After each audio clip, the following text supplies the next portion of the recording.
Good morning students. Class 11th के सभी विद्यार्थियों का हार्दिक स्वागत हमारे YouTube channel study circle of chemistry Hazaribagh में।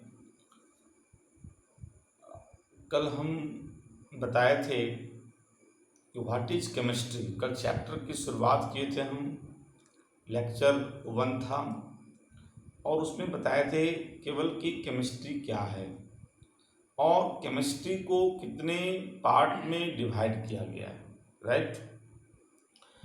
तो आज हम जो क्लास लेंगे वह लेंगे हम लोग कि जो टाइप्स ऑफ ब्रांचेज हैं केमिस्ट्री के, उसके बारे में बताना एंड इम्पोर्टेंट ऑफ केमिस्ट्री, इसके बारे में बताना।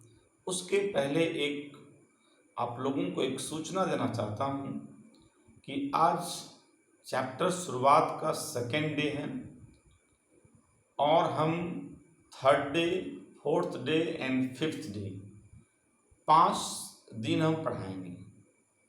5 दिन के बाद आप लोगों को एडमिशन लेना होगा ऑनलाइन के थ्रू और उसके बाद हम आगे पढ़ाई को जारी रखेंगे। आप सभी 11th में ले रहे डेमो क्लास के विद्यार्थियों से आग्रह करेंगे कि अपने और दोस्तों को जोड़ें इसमें बैच, ताकि बन पाए और उसको हम धीरे धीरे आगे बैच को बढ़ाएं और कोर्स को कंप्लीट करें। तो आप मुझे तो आशा है कि आप सभी और अपने मित्रों को ग्रुप में जोड़ेंगे। क्लास 11th के केमिस्ट्री क्लास के लिए जोड़ेंगे, ऐसा मुझे विश्वास है। तो हम ज़्यादा बात ना करते हुए अब आगे बढ़ेंगे। हम लोग जो वेरियस ब्रांचेस ऑफ केमिस्ट्री जो है, इसके अलग बहुत सारे ब्रांच हैं, उसके बारे में हम लोग डील करेंगे। ठीक है, तो मैं चलते हैं। तो ये पहला है इनऑर्गेनिक केमिस्ट्री। देख रहे हो, इनऑर्गेनिक केमिस्ट्री क्या है, इसके बारे में हम बात करेंगे। अब इसको समझना है, फिर पीडीएफ भेज देंगे हम व्हाट्सएप ग्रुप में, ताकि इसको उतारने में सहूलियत होगी। लिखता है कि दिस ब्रांच ऑफ केमिस्ट्री, है ना, केमिस्ट्री का यह ब्रांच, ठीक है, deals with the study of, deals with the study of का हिंदी हम कल बताए थे कि डील्स विद द स्टडी का मतलब होता है व्याख्या के साथ अध्ययन करना, विस्तार के साथ अध्ययन करते हैं। किसका? Compounds of all other elements except carbon. यानी एक्सेप्ट का हिंदी होता है, एक्सेप्ट का हिंदी होता है छोड़ कर, यानी कार्बन को छोड़कर, ठीक है। बाकी, अदर का मतलब होता है बाकी, ऑल मतलब सभी, कार्बन को छोड़कर बाकी सभी एलिमेंट्स के यौगिकों का, कंपाउंड्स का हिंदी होता है यौगिकों, ठीक है। यानी कार्बन को छोड़ दो और बाकी जितने सभी तत्व हैं, एलिमेंट का हिंदी होता है तत्व। तो कार्बन को छोड़कर बाकी सभी तत्वों के यौगिकों का जहाँ हम पूरी विस्तार के साथ अध्ययन कर रहे हों, कहता वह ब्रांच, दिस ब्रांच कहता क्या कहलाता है? इनऑर्गेनिक केमिस्ट्री कहलाता है, ठीक है। तो आया होगा, समझ में आ गया होगा। This branch of chemistry deals with the study of compounds of all other elements except carbon. Chemistry का यह ब्रांच जिसमें हम कार्बन को छोड़कर बाकी सभी प्रकार के तत्व का यौगिकों का जहाँ अध्ययन करेंगे। कार्बन छोड़ दो, कार्बन के अलावा जितना भी तत्व बना उसके कंपाउंड का जहाँ स्टडी करेंगे, वह केमिस्ट्री मेरा इनऑर्गेनिक केमिस्ट्री कहलाता है। हिंदी में स्पष्ट है, यह कार्बनिक रसायन, यानी कार्बन को छोड़कर, कार्बन के अलावा जितना जितना तत्व बच गया सब यौगिक का अध्ययन करेंगे, इनऑर्गेनिक कहलाएगा। फिर आगे हम लोग देखते हैं, it mainly deals with the study of minerals. बहुत बड़ी पॉइंट है ये। कहता है यह मेनली मतलब मुख्य रूप से डील करता है, किसका व्याख्या करता है ये, स्टडी ऑफ मिनरल्स। मिनरल्स का हिंदी होता है खनिज, और खनिज कहाँ मिलता है, जमीन के अंदर में मिलता है। Which found in the earth crust, earth मतलब पृथ्वी और क्रस्ट मतलब होता है गर्त, यानी पृथ्वी के गर्त में जो पाया जाता है। तो पृथ्वी के अंदर, जमीन के अंदर जो कुछ भी पाया जाता है उसको हम लोग मिनरल बोलते हैं, उसको खनिज बोलते हैं। तो इस केमिस्ट्री के अंदर मुख्य रूप से खनिज का ही अध्ययन करते हैं हम लोग। और खनिज किससे बना हुआ है, कार्बन के छोड़ दो तो बाकी सभी तत्वों से खनिज बना हुआ है। जैसे एग्जाम्पल के रूप में वाटर, तो वाटर में हाइड्रोजन और ऑक्सीजन है, तो वह जमीन के अंदर ही पानी मिलता है ना। तो ये सारी, तो it mainly deals with the study of minerals which found in the earth crust. कहते हैं इसमें मुख्य रूप से हम लोग मिनरल्स का ही अध्ययन करते हैं जो पृथ्वी के गर्त में पाया जाता है। तो कार्बन को छोड़ दो, वाटर हो गया H2O, H2SO4 sulphuric acid, CO2 carbon dioxide, CaCO3 calcium carbonate, इसको मार्बल कहते हैं, संगमरमर कहते हैं, चूना पत्थर भी कहते हैं इसको, अमोनिया ETC। अब यहाँ कहोगे कि सर आपने कहा था कार्बन को छोड़कर, तो कार्बन तो है इसमें, तो इसमें भी कार्बन है, तो समझ लो कार्बन छोड़कर मैंने का मतलब क्या है, जहाँ कार्बनिक यौगिक का मतलब होता है हाइड्रोकार्बन, ऑर्गेनिक कंपाउंड होता है ना, इसलिए कहा जाता है वो। ठीक है, तो ये बातें आई। हाँ, ध्यान रखना कि कार्बन और हाइड्रोजन एक साथ नहीं मिलेगा। तो यहाँ पर CO2 जरूर कार्बन है लेकिन हाइड्रोजन नहीं है, यहाँ जरूर कार्बन है हाइड्रोजन नहीं है। यदि कार्बन और हाइड्रोजन का कोई कंपाउंड हो तो वह इनऑर्गेनिक केमिस्ट्री के अंदर पढ़ा नहीं जाएगा। ठीक है, तो यहाँ कार्बन कंपाउंड्स मीन्स हाइड्रोकार्बन, यानी हाइड्रोजन और कार्बन एक साथ। ठीक है, तो आगे अगर समझ में, अब क्या समझा, दो बातें कि इनऑर्गेनिक के अंदर हम लोग खनिज का अध्ययन करते हैं और किसका अध्ययन करते हैं, तो कार्बन के अलावा सभी तत्व के यौगिक का अध्ययन करते हैं, वह इनऑर्गेनिक केमिस्ट्री कहलाया। आगे आते हैं ऑर्गेनिक केमिस्ट्री।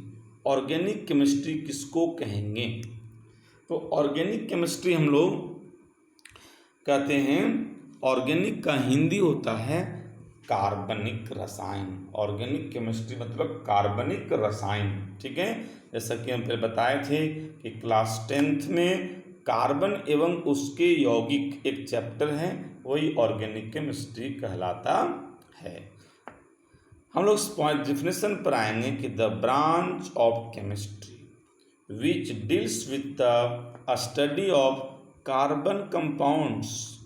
कहता है कि केमिस्ट्री का यह ब्रांच जिसमें हम लोग बार बार ये शब्द आ रहा है कि विच deals with the study of, कहता है केमिस्ट्री का वह ब्रांच जिसमें हम पूरी व्याख्या के साथ, डील मतलब डील करना, उसका पूरा एक्सप्लेनेशन करना, पूरा व्याख्या करना, तो व्याख्या के साथ हम अध्ययन करते हैं किसका, कार्बन कंपाउंड्स। कार्बन के का यौगिक दैटिज, ये सिंबल दैटिज है I.E, I.E का मतलब दैटिज, और दैटिज शब्द कहाँ लगाना है, कार्बन कंपाउंड्स, आनी, इसका मतलब है आनी, उसी के जगह पर दैटिज। कार्बन कंपाउंड्स मतलब हाइड्रोकार्बन, कार्बन कंपाउंड्स का मतलब क्या हुआ, हाइड्रोकार्बन, तो उसी का यहाँ दैटिज लगाते हैं। हम बोलते हैं कार्बन कंपाउंड्स मतलब हाइड्रोकार्बन, जहाँ ऐसा संबोधन हो वहाँ दैटिज घुसा सकते हैं, इसमें इसको दैट इज पढ़ते हैं, I.E, दैट इज हाइड्रोकार्बन। यानी कार्बन कंपाउंड्स का मतलब ही होता है हाइड्रोकार्बन, यानी हाइड्रोकार्बन मतलब hydrogen and carbon, hydrogen and carbon से बना हुआ कंपाउंड, मतलब एक साथ रहना चाहिए। कार्बन है, हाइड्रोजन नहीं है तो वह हाइड्रोकार्बन नहीं होगा। हाइड्रोजन है, कार्बन नहीं है, कार्बन है, हाइड्रोजन नहीं है तो हाइड्रोकार्बन नहीं कहलाएगा, यानी कार्बन कंपाउंड्स नहीं कहलाएगा। कार्बन कंपाउंड्स कहने का मतलब केवल कार्बन ही नहीं, कार्बन कंपाउंड्स का कहने का मतलब both carbon and hydrogen and their derivatives कहते किसका अध्ययन करेंगे हम लोग? हाइड्रोकार्बन्स एंड देयर डेरिवेटिव्स, मतलब हाइड्रोकार्बन का और उसके द्वारा बने गए कंपाउंड। डेरिवेटिव्स का मतलब होता है व्युत्पन्न, मतलब हाइड्रोजन और कार्बन के द्वारा जो उत्पन्न कंपाउंड्स हैं उस सभी को जहाँ अध्ययन करेंगे इज कॉल्ड ऑर्गेनिक केमिस्ट्री कहलाता है। यानी केमिस्ट्री का वह ब्रांच जिसमें हम कार्बन के यौगिक का अध्ययन करते हैं, हाइड्रोकार्बन का अध्ययन करते हैं, वह ऑर्गेनिक केमिस्ट्री कहलाता है। तो पूछेगा कि ऑर्गेनिक केमिस्ट्री क्या है, तो जवाब देंगे हम लोग कि जिस केमिस्ट्री में कार्बन कंपाउंड्स अर्थात हाइड्रोकार्बन का जहाँ स्टडी करते हैं, this branch is called organic chemistry. Example C6H6 ये बेंजीन का सूत्र है, इसमें कार्बन भी है, हाइड्रोजन भी है। C2H5OH इथाइल अल्कोहल है, ये यहाँ कार्बन भी है, हाइड्रोजन भी है। कहोगे सर ऑक्सीजन भी आ गया, तो कार्बन हाइड्रोजन रहे उसके अलावा कुछ रहे चलेगा, लेकिन carbon and hydrogen must be present. CH4 में देखो मीथेन गैस है, कार्बन भी है, हाइड्रोजन भी है। CH3COOH कार्बन भी है, हाइड्रोजन भी है, उसके अलावा भी। तो 1 2 3 4 एग्जाम्पल हमने लिया, तो सब में क्या देखा? कार्बन एंड हाइड्रोजन सब में है। सो इसलिए ये सभी कंपाउंड्स क्या हैं? ऑर्गेनिक कंपाउंड्स हैं। ये सभी क्या हैं? हाइड्रोकार्बन्स हैं। और ये सारे कंपाउंड्स के बारे में जहाँ हम अध्ययन करेंगे, स्टडी करेंगे, यानी बेंजीन के बारे में पढ़ेंगे, इथेनॉल के बारे में जहाँ पढ़ेंगे, मीथेन के बारे में पढ़ेंगे, एसिटिक अम्ल के बारे में जहाँ पढ़ेंगे एटसेट्रा और भी, तो वैसे केमिस्ट्री को हम ऑर्गेनिक केमिस्ट्री कहेंगे। That's clear. नेक्स्ट टॉपिक आता है फिजिकल केमिस्ट्री। फिजिकल मतलब भौतिक और केमिस्ट्री मतलब रसायन, यानी भौतिक रसायन है ये। इसका मतलब कि इसमें फिजिक्स भी का मिलावट रहेगा और केमिस्ट्री का भी मिलावट रहेगा। तो यहाँ पढ़ेंगे हम लोग कि this branch of chemistry, chemistry का यह branch which deals with the study of, ठीक है, तो बाबर शब्द आ रहा है कि केमिस्ट्री का वह ब्रांच जो व्याख्या के साथ हम अध्ययन करते हैं, किसका? Of explanation of fundamental principles. Explanation यानी व्याख्या, किसका व्याख्या? Fundamental principles. फंडामेंटल का हिंदी होता है आधारभूत। क्या होता है ये? आधारभूत बोलो या मूलभूत बोलो, आधारभूत। और प्रिंसिपल का, प्रिंसिपल नहीं है, प्रिंसिपल। प्रिंसिपल का मतलब होता है सिद्धांत। क्या होता है ये? सिद्धांत, है ना, सिद्धांतों, प्रिंसिपल्स है। विच गवर्निंग, गवर्निंग का हिंदी होता है उत्पन्न। उत्पन्न, गवर्निंग किसके द्वारा? बाय वेरियस मतलब अनेक, केमिकल मतलब रासायनिक, और फेनोमेना, फेनोमेना का मतलब होता है घटना। अब जोड़ो इसको, सबका हिंदी लिख दिए हम। आधारभूत, सिद्धांतों का, उत्पन्न और घटना। कहता है this branch of chemistry which deals with the study of explanation of fundamental principles. कहता है which governing by various chemical phenomena. कहता है कि यह केमिस्ट्री का वह ब्रांच है जहाँ हम पूरी एक्सप्लानेशन के साथ, हम व्याख्या के साथ हम अध्ययन करते हैं, किसका? फंडामेंटल प्रिंसिपल का, आधारभूत सिद्धांतों का, जो उत्पन्न हुआ है किसके द्वारा? रासायनिक घटनाओं के द्वारा। कहता रासायनिक घटना होती है, ये प्रकृति में, नेचर में कुछ घटनाएं घटती है, और उस घटनाएं घटने से कुछ सिद्धांत बन जाता है, कुछ लॉ बन जाता है। उस सिद्धांतों को हम लोग, यहाँ पर फिजिकल फेनोमेना नहीं है, यहाँ केमिकल फेनोमेना है। केमिकल से घटनाएं घटेगी तो वैसे एक लॉ बन जाता है, वहाँ एक सिद्धांत बन जाता है, जिसको हम कहते हैं फिजिकल केमिस्ट्री। ठीक है, इट इज बेसिकली, कहता है यह मूलभूत से, मुख्य रूप से, बेसिकली का अर्थ यहाँ मुख्य रूप से भी होगा, डील्स विद द लॉज, नियमों को जहाँ पढ़ेंगे, एंड थ्योरी, सिद्धांतों को जहाँ पढ़ेंगे।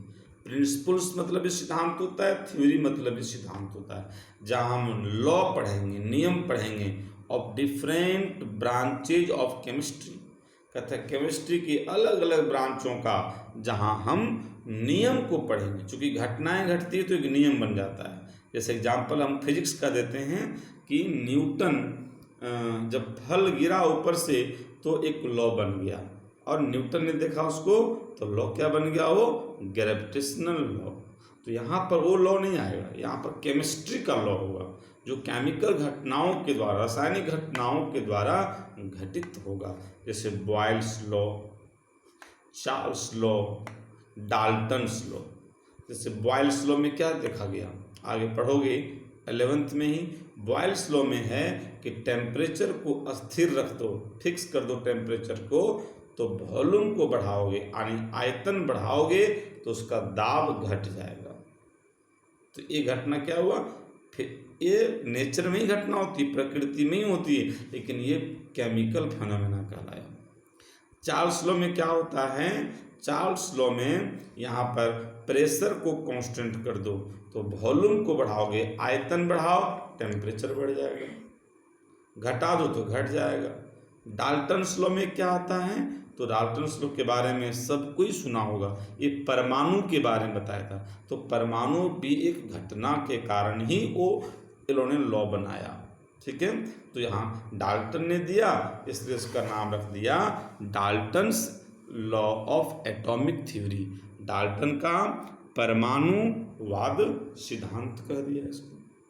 तो ये सारी घटनाएं जो देख रहे हो, ये सारी घटनाएं नेचर में होता है, प्रकृति में घटित होता है, ये सब रासायनिक घटनाएं हैं। सो इस सारी चीज़ों को, जहाँ पर जो रासायनिक घटनाओं के द्वारा जो नियम बनता है, सिद्धांत बनता है, लॉ बनता है, ये सारी बातें जहाँ हम पढ़ेंगे वो फिजिकल केमिस्ट्री कहलाएगा। तो हम लोग को मूल रूप से 3 ही केमिस्ट्री पढ़ना होता है, इनऑर्गेनिक, ऑर्गेनिक और फिजिकल। तो कहोगे सर आपने तो और भी केमिस्ट्री लिखा है, तो और केमिस्ट्री जैसे आगे पढ़ाई को पढ़ते जाओगे, आगे पढ़ते बीएससी करोगे, एमएससी करोगे, पीएचडी करोगे, नेक्स्ट आगे, और जिस तरह पढ़ाई को आगे बढ़ाओगे उतना तुम्हारा और ब्रांच बनता चला जाएगा। उसमें से आता है एक इंडस्ट्रियल केमिस्ट्री। अब इंडस्ट्रियल केमिस्ट्री क्या है, this branch of chemistry which deals with the study of various industrial processes के बारे में। यानी इंडस्ट्रियल प्रोसेस क्या होता है, जो फैक्ट्री है मान लो, तो फैक्ट्री में जो नियम कैसे बनता है, कोई भी चीज़ कैसे उत्पादन करेंगे, उसके लिए क्या नियम लगाना पड़ता है, वो इंडस्ट्रियल। जैसे लोहा का निष्कर्षण करना, तो डायरेक्ट तो लोहा मिलता नहीं है, हेमेटाइट से में होता है। वो हेमेटाइट क्या होता है, बहुत बड़ा बड़ा पत्थर टाइप का होता है, कड़ा हार्ड सॉलिड होता है। हम उसको लाते हैं, उसको धीरे धीरे प्रोसेस में कर करके उसको अंतिम कई चरण से गुजारते हैं, तब लोहा जा करके बनता है। तो वो प्रोसेस जितना लगा उसमें, जो प्रोसेस उसमें लगा, उस सारे प्रोसेस की पढ़ाई होती है, वो सभी को इंडस्ट्रियल प्रोसेस कहेंगे। तो कहा कि जिस केमिस्ट्री में तुम इंडस्ट्री के बारे में ही केवल पढ़ोगे, कुछ नहीं, केवल इंडस्ट्री के बारे में पढ़ोगे, वह इंडस्ट्रियल केमिस्ट्री कहलाएगा। जैसे कि फ्रॉथ फ्लोटेशन प्रोसेस, फेन उत्प्लावन, फ्रॉथ मतलब फेन होता है, फ्लोटेशन मतलब उत्प्लावन, फेन उत्प्लावन विधि, मैग्नेटिक सेपरेशन, चुंबकीय पृथक्करण विधि, ETC। इस तरह कई प्रोसेस होते हैं। यानी ये सारे प्रोसेस जो है वो इंडस्ट्री के अंदर होता है, इसको अभी भी हम लोग देख सकते हैं जाकर के कैसे कैसे होता है। उस सारे प्रोसेस के बारे में जहाँ अध्ययन करेंगे वह केमिस्ट्री कहलाएगा, इंडस्ट्रियल केमिस्ट्री कहलाएगा। अभी हम लोग कहाँ पढ़ेंगे, तो इंडस्ट्रियल केमिस्ट्री को हम लोग इनऑर्गेनिक केमिस्ट्री के साथ में हम लोग अभी पढ़ते हैं 12 में 11 में, है ना। इंडस्ट्री का अलग से कोई ब्रांच नहीं है, इंडस्ट्रियल केमिस्ट्री को हम लोग इनऑर्गेनिक केमिस्ट्री के अंदर इसको हम लोग जिक्र करेंगे, ठीक है। तो आज हम बताएं तुम लोगों को inorganic chemistry, organic chemistry, physical chemistry और इंडस्ट्रियल केमिस्ट्री, ठीक है। तो बहुत समझाने पर लगता है, देखो लिख के जो समझाएं उसको हम लोग को 20-22 मिनट चला गया, और लिख लिख के हम लोग करते तो बहुत समय चला जाता वीडियो में, है ना। क्योंकि वो ऑनलाइन क्लास है, MB खर्च होता है, इंटरनेट खर्च होता है। तो एक बार हम समरी केवल कर देते हैं, 1 से 1.5 मिनट लगेगा कि इनऑर्गेनिक केमिस्ट्री आज जो बताएं 4, है ना। कल बताएंगे हम लोग बायोकेमिस्ट्री, न्यूक्लियर केमिस्ट्री और इम्पोर्टेंट ऑफ केमिस्ट्री, ये 3 बातें कल चर्चा करेंगे। अभी जो आज बताएं उस पर हम एक समरी कर देना चाहते हैं, यानी सारांश से बता देना चाहते हैं, 1 से 1.5 मिनट लगेगा। इनऑर्गेनिक केमिस्ट्री में क्या पढ़ाई होती है, कार्बन के अलावा कोई भी कंपाउंड का, और क्या क्या साथ में मिनरल्स के बारे में, मुख्य रूप से यही कहना कि इनऑर्गेनिक के अंदर किस क्या चीज़ की पढ़ाई होती है, खनिजों की पढ़ाई होती है, मिनरल्स की पढ़ाई होती है, जो पृथ्वी के गर्त से निकालते हैं, पृथ्वी के अंदर से हम माइनिंग करके निकालते हैं, खोद करके निकालते हैं, वैसे कंपाउंड्स का अध्ययन जहाँ करेंगे इनऑर्गेनिक केमिस्ट्री कहलाएगा। ऑर्गेनिक केमिस्ट्री में क्या होगा कि जहाँ हम हाइड्रोकार्बन के बारे में पढ़ेंगे, कार्बन के बारे में पढ़ेंगे, यानी क्लास 10th का चैप्टर कार्बन एवं उसके यौगिक, उसको जहाँ पढ़ेंगे वो ऑर्गेनिक केमिस्ट्री हुआ। फिजिकल में क्या पढ़ेंगे कि नेचर में, प्रकृति में जो रासायनिक घटनाएं के द्वारा जो सिद्धांत बनता है, जो लॉ बन जाता है, उसकी पढ़ाई जहाँ करेंगे वो फिजिकल केमिस्ट्री कहलाएगा। और इंडस्ट्रियल के अंदर में जो किसी भी फैक्ट्री में चाहे लोहा बनाना हो, तांबा बनाना हो, है ना, सिल्वर बनाना हो, जस्ता बनाना हो, या टीन बनाना हो, या कोई भी पदार्थ बनाना हो कोई फैक्ट्री में, और उस फैक्ट्री में सामान बनाने में, यानी मैन्युफैक्चरिंग करने में, उत्पादन करने में जो उसमें विधि लगता है, जो उसमें हम नियम को पढ़ते हैं, जो प्रोसेस लगता है, और उस प्रोसेस का अध्ययन जहाँ करते हैं वह एक इंडस्ट्रियल केमिस्ट्री कहलाता है, ठीक है। तो आज हम इतना बताए, 22-23 मिनट हम लोग आज चर्चा किए एक पेज का। आप लगता होगा विद्यार्थियों को कि एक पेज पढ़ाने में 20-22 मिनट लगा देते हैं, तो अभी बहुत सारा पढ़ना है, तो अभी ऐसा बात नहीं है, अभी स्टार्टिंग है, अभी तुम लोग इंग्लिश टू हिंदी करके पढ़ा रहे हैं, तो कुछ दिन होगा तो स्पीड अपने आप बढ़ जाता है, ठीक है। तो अभी धीरे धीरे से चल रहा है, चूँकि डेमो क्लास है और समझा करके बताना है।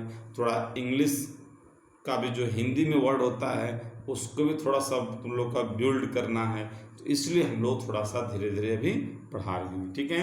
तो कल फिर हम मिलेंगे नेक्स्ट वीडियो के साथ। ये नेक्स्ट और भी 2 केमिस्ट्री हैं उसकी बात करेंगे, और इम्पोर्टेंट ऑफ केमिस्ट्री की बात करेंगे, ठीक है। तो आज हम यहीं रखते हैं, इसको एक PDF भेज देंगे, इसका नोट्स बना लेना और वीडियो से इसको सुन के समझ लेना है, ठीक है। जब तक कि ऑफलाइन क्लास नहीं खुलेगा तो ऐसी व्यवस्था में हम लोग को चलना होगा, ठीक है। तो all the best, thank you.